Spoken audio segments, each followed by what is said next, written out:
Auditing, सबसे पहले हम ऑडिटिंग का नॉर्मल लैंग्वेज में देखेंगे कि क्या मीनिंग होता है। ऑडिटिंग मतलब कि किसी चीज को ऑडिट करना, उसकी जांच पड़ताल करना। एक तरीके से देखें तो उस चीज की एक्यूरेसी को चेक करना, किसी की एक्यूरेसी को चेक करना, उसकी जांच पड़ताल करना क्या होता है, ऑडिटिंग होता है। ये हम नॉर्मल लैंग्वेज में इसका मीनिंग पढ़ते हैं। अब हम इसको इंट्रोडक्शन से स्टार्ट करते हैं कि पहले टाइम में जितनी भी बिजनेस से रिलेटेड ट्रांजेक्शन होती थी वो मोस्टली कैश में की जाती थी। और अभी हमने ऑडिटिंग का नॉर्मली जो मीनिंग पढ़ा है वो है क्या, किसी चीज की चेकिंग करना, एक्यूरेसी को चेक करना। तो वहां पर मेनली पुराने टाइम में कैश से रिलेटेड जो भी इनफ्लो होता था, आउटफ्लो होता था, वही उन्हीं को चेक किया जाता था। और ऑडिटिंग का यही मीनिंग था कि कैश के इनफ्लो को, आउटफ्लो को, बिजनेस में जो भी ट्रांजेक्शन हुई है उनके चेक करना। बट आज के टाइम में जो ऑडिटिंग का जो स्कोप है वो वाइड हो गया है। यहाँ पर सिर्फ कैश से रिलेटेड ट्रांजेक्शन से ही ऑडिटिंग रिलेटेड नहीं है। यहाँ पर अब ऑडिटिंग का क्या मीनिंग बन गया है, मेन पर्पस क्या हो गया है ऑडिटिंग का, कि जो भी बिजनेस में जितनी भी फाइनेंस से रिलेटेड कोई भी ट्रांजेक्शन हुई है उसको चेक करना, वो ऑडिटिंग होता है। और किसी भी बिजनेस ऑर्गेनाइजेशन की फाइनेंशियल पोजीशन को फाइंड आउट करना, उसके प्रॉफिट एंड लॉस को, बैलेंस शीट को, जितनी भी ट्रांजेक्शन हुई है उनको चेकआउट करना ऑडिटिंग माना जाता है। तो ये यहाँ पर इसका जो इंट्रोडक्शन दिया गया है वो एंशिएंट टाइम्स में और जो आज का टाइम है उससे रिलेटेड दिया गया है। इसके बाद पढ़ते हैं हम इसका meaning of auditing. Auditing implies the independent examination of books of account and relating document। ये इसका एग्जैक्ट मीनिंग है कि ऑडिटिंग का मतलब होता है कि किसी भी बुक्स ऑफ अकाउंट की इंडिपेंडेंट एग्जामिनेशन करना और रिलेटेड डॉक्यूमेंट की एग्जामिनेशन करना ऑफ एन ऑर्गेनाइजेशन, किसी ऑर्गेनाइजेशन के, in order to correctly estimate their accuracy, किस पर्पज से, ताकि हम उसकी एस्टिमेट कर सकें एक्यूरेसी, कंप्लीटनेस और रेगुलरिटी। अगर ऑडिटिंग का ये मीनिंग लर्न कर लिया तो इसके जो करेक्टरिस्टिक्स हैं ऑडिटिंग के वो भी इजीली लर्न हो जाएंगे, क्योंकि इसमें जो भी यहाँ पर हमने मीनिंग में वर्ड्स पढ़े हैं ये इसके करेक्टरिस्टिक्स से रिलेटेड हैं। जैसे कि auditing implies the independent examination, तो इसका एक करेक्टरिस्टिक्स हो गया ये भी कि इंडिपेंडेंट एग्जामिनेशन होता है ऑडिटिंग में। इसके बाद किसका एग्जामिनेशन होता है, बुक्स ऑफ अकाउंट का, रिलेटेड डॉक्यूमेंट का। और किन का किया जाता है, ऑर्गेनाइजेशन के, बुक्स ऑफ अकाउंट का और रिलेटेड डॉक्यूमेंट का। किस पर्पज के लिए, उसकी करेक्टनेस को, एक्यूरेसी को, कंप्लीटनेस को, रेगुलरिटी को चेकआउट करने के लिए। तो ये रहा ऑडिटिंग का मीनिंग। इसके बाद नेक्स्ट है कि ऑडिटिंग जो वर्ड है वो कैसे बना है, कहाँ से बना है, इसका ओरिजिन कैसे हुआ है। सबसे पहले एक लेटिन वर्ड था ऑडिटर, लेटिन वर्ड ऑडिटर था, इससे बना है English word auditing. The English word auditing is derived from the Latin word auditor which literally means to hear। Auditing का जो लेटिन वर्ड ऑडिटर था इसका मीनिंग होता था टू हियर, हियर मतलब सुनना किसी चीज को, और उसके बाद ऑडिटिंग वर्ड बना। क्योंकि अब यहाँ पर हमने इसका मीनिंग पढ़ा कि ऑडिटर का जो लेटिन वर्ड ऑडिटर था इसका मीनिंग होता है टू हियर। इससे रिलेटेड एक इंपॉर्टेंट पॉइंट है, यहाँ पर टू हियर वर्ड क्यों बोला गया है इसका मीनिंग, क्योंकि जो पुराने टाइम में ये माना जाता है कि ऑडिटिंग कैसे की जाती थी, जो अकाउंटेंट होते थे वो जजेस के सामने अपने जो भी अकाउंट्स होते थे, जो भी उनके डॉक्यूमेंट्स होते थे उसको वो बोलकर सुनाते थे और जजेस उसको हियर करते थे। तो इसलिए यहाँ पर जो ऑडिटर है उसका मीनिंग लिया गया है टू हियर।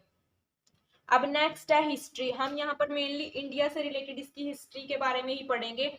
1888 में जो account institute of chartered accountant England में सेटअप किया गया था, जिसका मेन पर्पस था क्वालिफाइड अकाउंटेंट और क्वालिफाइड ऑडिटर्स को प्रिपेयर करना। लेकिन यहाँ पर ये इंग्लैंड की बात है, हम यहाँ पर हिस्ट्री लिखेंगे इंडिया से रिलेटेड। इससे इंडिया से रिलेटेड भी यहाँ पर बहुत सारे पॉइंट मिलेंगे आपको हिस्ट्री के। जैसे कि यहाँ पर इंडिया से रिलेटेड हिस्ट्री लिखी गई है कि जब कंपनीज एक्ट 1913 बना तो तब से ऑडिटिंग स्टार्ट हो गई थी। 1 अप्रैल 1914 से कंपनीज एक्ट 1913 प्रिपेयर हो गया था, उसके बाद से 1 अप्रैल 1914 से हिस्ट्री मानी जाती है कि ऑडिटिंग की इंडिया के अंदर स्टार्ट हो गई थी। क्योंकि जो ये कंपनीज एक्ट था 1930, इसके अंदर हर एक कंपनी के लिए मैंडेटरी हो गया था कि वो ईयरली अपने अकाउंट्स को ऑडिट करवाएं। ये मैंडेटरी था हर एक कंपनी के लिए अपने अकाउंट्स को हर साल ऑडिट करवाना। तो तब से ऑडिटिंग की जो बिगेन हो गई थी, स्टार्टिंग हो गई थी इंडिया के अंदर। इसके बाद इसकी हिस्ट्री से रिलेटेड एक और पॉइंट लिखा जा सकता है कि जो ऑडिटर होते थे वो कौन कर सकता था, ऑडिटिंग कौन कर सकता था, या तो कोई ऑडिटर होता था, और वो ऑडिटर पर्सन कौन होगा, जो चार्टर्ड अकाउंटेंट होगा। तो इसी पर्पज से ICAI इसको सेटअप किया गया था। इसका जो सेटअप किया गया था इसको कहां पर किया गया था? दिल्ली में। ICAI का मीनिंग क्या है? यहाँ पर institute of chartered accountant of India. ये सेटअप किया गया था दिल्ली के अंदर। और किस पर्पज से सेटअप किया गया है? ताकि वो चार्टर्ड अकाउंटेंट प्रोवाइड कर सके। अब ये जो इंस्टीट्यूट सेटअप किया गया था, ये चार्टर्ड अकाउंटेंट एक्ट 1949 के अंडर में इसको सेटअप किया गया था, ICAI को, institute of chartered accountant of India. तो इस एक्ट के अंडर में जो 1949 एक्ट था, इसके अंडर में क्या मेन बात थी ऑडिटर से रिलेटेड, कि अगर कोई भी पर्सन है जो वो ऑडिटर तभी बन सकता है अगर उसके पास इंस्टीट्यूट ऑफ चार्टर्ड अकाउंटेंट से चार्टर्ड अकाउंटेंट का उसके पास सर्टिफिकेट है, मतलब कि उसने एग्जाम क्लियर करके सीए का और उसने क्या लिया है? सर्टिफिकेट ऑब्टेन किया है, तभी वो पर्सन ऑडिटर माना जाएगा। इसके बाद ऊपर वाले पॉइंट में हमने कंपनीज एक्ट 1913 की बात की थी। अब इसके बाद जो 1913 एक्ट था कंपनीज से रिलेटेड, इसके अंदर कुछ चेंजेस किए गए थे और कंपनीज एक्ट 1956 बनाया गया था। और जो कंपनीज एक्ट 1956 था वो 1 अप्रैल 1956 से अप्लाई हो गया था इंडिया के अंदर। और उसके अंदर मेनली जो ऑडिटर से रिलेटेड पॉइंट था वो क्या था कि 1956 एक्ट के अंदर जो ऑडिटर है उनके राइट्स को, उनकी ड्यूटीज को और उनकी रिस्पॉन्सिबिलिटीज को एक्सप्लेन किया गया था। तो ये है इंडिया के अंदर इसकी हिस्ट्री। सबसे पहले 1913 में जब कंपनीज एक्ट बना तो तब से 1914 के 1 अप्रैल से ऑडिटिंग स्टार्ट हो गई थी, क्योंकि इस एक्ट के अंदर बोला गया था कि हर एक कंपनी के लिए अपने अकाउंट्स को हर साल ऑडिट करवाना मैंडेटरी है। फिर उसके बाद जो 1949 एक्ट था इंस्टीट्यूट ऑफ चार्टर्ड अकाउंटेंट, इसके अंदर में सेटअप किया गया था। ये था चार्टर्ड अकाउंटेंट एक्ट 1949। तो इसके अंडर में ICAI की एस्टेब्लिशमेंट की गई थी, वो दिल्ली में हुई थी एस्टेब्लिशमेंट। और यहाँ पर ऑडिटर से रिलेटेड मेन पॉइंट ये था कि कोई भी पर्सन ऑडिटर तभी माना जाएगा अगर वो इस एक्ट के अंडर में इस इंस्टीट्यूट से सीए का सर्टिफिकेट ऑब्टेन करेगा, मतलब एग्जाम क्लियर करके वो सीए का सर्टिफिकेट ऑब्टेन करेगा तो उस पर्सन को ऑडिटर माना जाएगा। इसके बाद आया था कंपनीज एक्ट 1956 जो कि अप्लाई हुआ था 1 अप्रैल 1956 से।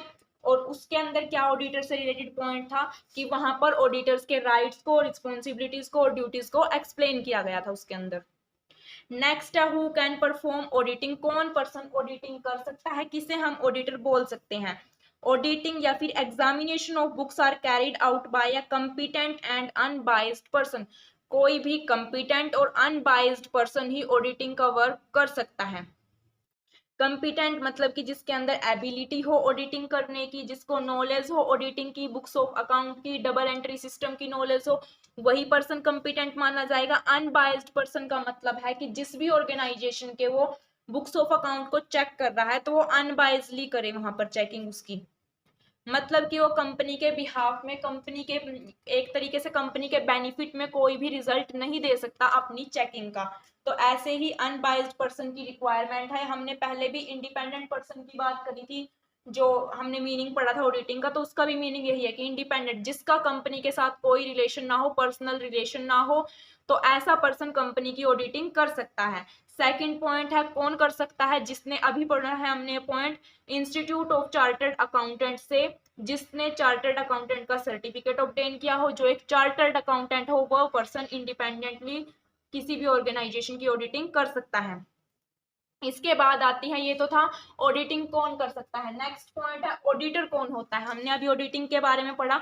ऑडिटर कौन होता है? The auditor is an independent person who check the accounts of any organisation or company and certify their truthfulness. Auditor वो पर्सन होता है, एक इंडिपेंडेंट पर्सन होता है जो कंपनी के और ऑर्गेनाइजेशन के बुक्स ऑफ अकाउंट को चेक करता है और सर्टिफाई करता है देयर ट्रूथफुलनेस, उनकी ट्रूथफुलनेस को, उनकी करेक्टनेस को, उनकी कंप्लीटनेस को, कि क्या बुक्स ऑफ अकाउंट करेक्ट हैं, ट्रूथ हैं, जो उनके अंदर वैल्यूज लिखी गई हैं, जो भी मैटर लिखा गया है वो ट्रूथ है, करेक्ट है, कंप्लीट है, तो इसको सर्टिफाई करता है ऑडिटर। अब जो हम यहाँ पर ऑडिटिंग की बात कर रहे हैं कि ऑडिटिंग के अंदर बुक्स ऑफ अकाउंट की चेकिंग होती है, ऑडिटर करता है, लेकिन उसके अंदर चेकिंग होती किस किस चीज की है? यहाँ पर अकाउंट्स की, स्टेटमेंट की, रिलेटेड डॉक्यूमेंट्स की, सभी की चेकिंग हो सकती है। जो भी फाइनेंस से रिलेटेड जितनी भी स्टेटमेंट है सबकी चेकिंग हो सकती है, उसे बोला जाता है ऑडिटिंग। यहाँ पर दो हेड बना दिए गए, जैसे कि checking of account, financial statement, accounts की चेकिंग जैसे जर्नल की, लेजर की, ट्रायल बैलेंस की, तो इनसे रिलेटेड चेकिंग हो गई। और फाइनेंशियल स्टेटमेंट की जैसे ट्रेडिंग अकाउंट हो गया, profit and loss, balance sheet होगी, इनसे रिलेटेड चेकिंग अकाउंट जो है ऑडिटर कर सकता है। नेक्स्ट पॉइंट है कि ऑडिटिंग को और किस किस नाम से बोला जाता है। ऑडिटिंग को हम एक्सटर्नल ऑडिट, फाइनेंशियल या कंपनी ऑडिट भी बोल सकते हैं। इसको एक्सटर्नल ऑडिट क्यों बोला गया है, क्योंकि जो भी ये ऑडिटिंग की प्रोसेस होती है इसके अंदर एक एक्सटर्नल पर्सन होता है। एक्सटर्नल मतलब कि कोई बाहर का पर्सन जिसका कंपनी के साथ, ऑर्गेनाइजेशन के साथ डायरेक्टली इनडायरेक्टली किसी भी टाइप का कोई रिलेशन नहीं होता, तो वो एक एक्सटर्नल पर्सन कंपनी की ऑडिटिंग करता है, तो इसी वजह से इसको एक्सटर्नल ऑडिट बोला जाता है। अगर कोई इंटरनल पर्सन मतलब कि कंपनी के अंदर का ही पर्सन है कोई, वो कंपनी के अकाउंट्स को चेक करने के पर्पज से कि सही है या नहीं, मतलब कि उसका मेन पर्पज यही है कि चेक, एक तरीके से चेकिंग करना, और वो कंपनी का इंटरनल पर्सन है, कंपनी के अंदर ही काम करने वाला पर्सन है, बट उसको नॉलेज है फुल, अगर वो पर्सन चेकिंग कर रहा है तो उसको हम इंटरनल ऑडिट बोल सकते हैं। अब इसके बाद आता है फाइनेंशियल या फिर कंपनी ऑडिट। क्यों बोला जाता है इसको, क्योंकि इस प्रोसेस के अंदर जितनी भी ऑर्गेनाइजेशन की फाइनेंशियल स्टेटमेंट है, बुक्स ऑफ अकाउंट है, कंपनी के किसी भी टाइप के अकाउंट हो, रिलेटेड डॉक्यूमेंट हो, सबकी चेकिंग की जाती है, तो इसी वजह से इसको फाइनेंशियल बोला गया है। फाइनेंस से रिलेटेड डॉक्यूमेंट की चेकिंग की जाती है क्योंकि यहाँ पर, और कंपनी के, ऑर्गेनाइजेशन के की जाती है, तो इसी वजह से इसको फाइनेंशियल या कंपनी ऑडिट बोला गया है। तो ये सारा का सारा ऑडिटिंग से रिलेटेड बेसिक पॉइंट था और इम्पोर्टेंट पॉइंट था, क्योंकि यहाँ पर मेनली अगर कोई लॉन्ग क्वेश्चन लिखोगे तो तब भी इसकी रिक्वायरमेंट होगी, क्योंकि इंट्रोडक्शन, मीनिंग, कुछ ना कुछ करेक्टरिस्टिक्स एक्सप्लेन करने पड़ेंगे तभी भी। अगर ऑडिटिंग के बारे में सिंपल शॉर्ट नोट में कोई क्वेश्चन आ जाए तो तब भी ये हेल्पफुल रहेंगे।